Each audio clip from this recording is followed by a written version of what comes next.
তোমার বন্ধুর কি হয়েছিল? শুনবে আমার বন্ধুর কি হয়েছিল? গাইস, পুরো গল্পটা শোনার অনুরোধ রইল। আশা করি সবার ভালো লাগবে। হ্যাঁ, বলো। আমার বন্ধু একটা মেয়েকে অনেক ভালোবাসতো, মেয়েটাও তাকে অনেক ভালোবাসতো, তারপর? কিন্তু তাদের প্রায়ই ঝগড়া হতো। আমাদের মতো নাকি? হ্যাঁ, ঝগড়া করতো, কাঁদতো, কিন্তু কেউ কাউকে ছেড়ে যেত না। তাহলে সমস্যা কোথায় ছিল? সমস্যা ছিল মেয়েটার রাগে। কিন্তু রাগ তো সবারই থাকে। ঠিক, কিন্তু মেয়েটার রাগ হলে সে অদ্ভুত অদ্ভুত কথা বলতো। কি কি কথা বলতো? মাঝে মাঝে বলতো আমি মরে যাব, কখনো কখনো বিষের বোতলও দেখাতো, আবার কখনো কখনো কি? কখনো বলতো গলায় দিব। সিরিয়াসলি? কিন্তু মেয়েটা সবসময় মজা করেই বলতো, সত্যি না। একদিন আবার ঝগড়া হলো, মেয়েটা রাগ করে বলল, কি বলেছিল? বলেছিল কালকে হয়তো বা থাকবো না, আর কখনো বিরক্তও করব না। তারপর কি হলো?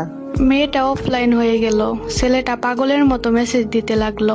কত মেসেজ করলো, প্লিজ এমন করো না, কল ধরো, আমি ভয় পাচ্ছি। মেয়েটা কি উত্তর দিল? না, তবে সে সবকিছু দেখছিল আর মনে মনে হাসতেছিল। তাহলে যে এমন করে? সে ভাবতো ছেলেটা তাকে বেশি ভালোবাসে, তাই একটু পাগলামি দেখালে আরো বেশি আগলে রাখবে। তারপর? প্রতিবারই সে ভেঙে পড়তো, রাত জেগে থাকতো, শুধু ভাবতো আমার জন্য মেয়েটার কিছু হবে না তো।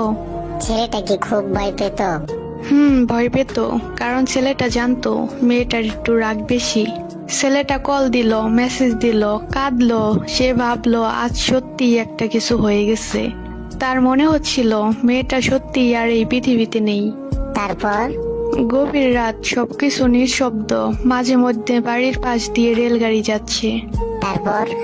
ভোরের দিকে ছেলেটা শেষ একটা মেসেজ পাঠালো, তুমি না থাকলে আমি আর বাঁচবো না। তারপরে সে রেল লাইনের পাশে গিয়ে দাঁড়ালো। সে আবার খারাপ কিছু?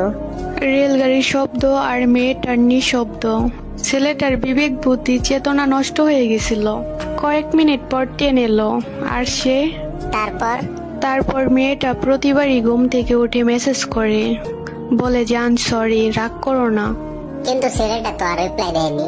হ্যাঁ, মেয়েটাও অনেক কল দিল, মেসেজ দিল, কিন্তু কেউ ধরলো না। মেয়েটাও রাগে বলল, কি বলেছিল? বলেছিল ভালো থেকো, এবার আর খুঁজে পাবে না। কারণ মেয়েটাও 3 দিন ধরে কল দিতেছিল, কিন্তু কল ঢুকে না। ওই ফোনে যে আর চার্জ ছিল না। ছেলেটার কল মেসেজ না আসায় মেয়েটা পাগল হয়ে যায়, আর রুমের ভিতরে যে ফ্যানের সাথে। ইস, মেয়েটাও সেম। এভাবেই একটু রাগ, একটু পাগলামি, একটু চুপ থাকায় দুটো মানুষের জীবন শেষ হয়ে যায়।